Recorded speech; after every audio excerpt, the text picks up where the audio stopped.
साथियों में आज आपको शिरडी के साईं बाबा की कहानी सुनाने जा रहा हूं, जो आपको जरूर पसंद आएगी। अंत तक जरूर सुने।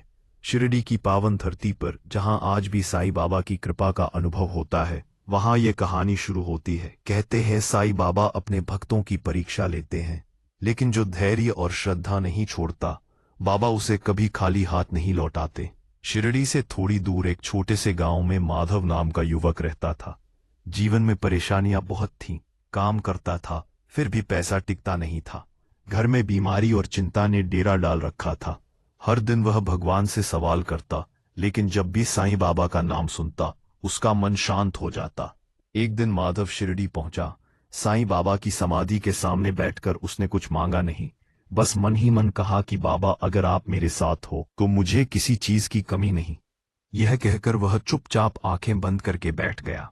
तभी एक साधु वहां आया और माधव से बोला, बेटा, भूख लगी है, कुछ खाने को मिलेगा क्या?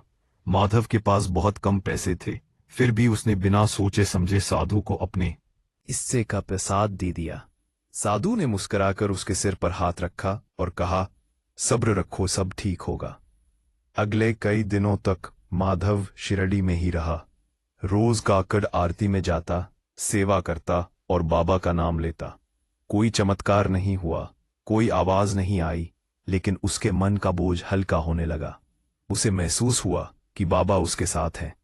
अब अगले कई दिनों तक माधव को एक ऐसा काम मिला जिसकी उसे बहुत समय से तलाश थी। धीरे धीरे घर की हालत सुधरने लगी। बीमार माँ की तबीयत भी संभलने लगी। तब माधव को याद आया वह साधु, उसकी मुस्कान और उसके शब्द। उसी क्षण माधव समझ गया कि वह साधु कोई और नहीं, स्वयं साईं बाबा थे। बाबा ने उससे कुछ नहीं मांगा था, बस उसके विश्वास को परखा था। इस कहानी से यही सीख मिलती है कि साईं बाबा दिखावे की भक्ति नहीं चाहते, वे चाहते हैं सच्चा मन, सेवा की भावना और अटूट श्रद्धा। जो बाबा पर भरोसा करता है, बाबा उसकी जिंदगी की राह खुद आसान बना देते हैं।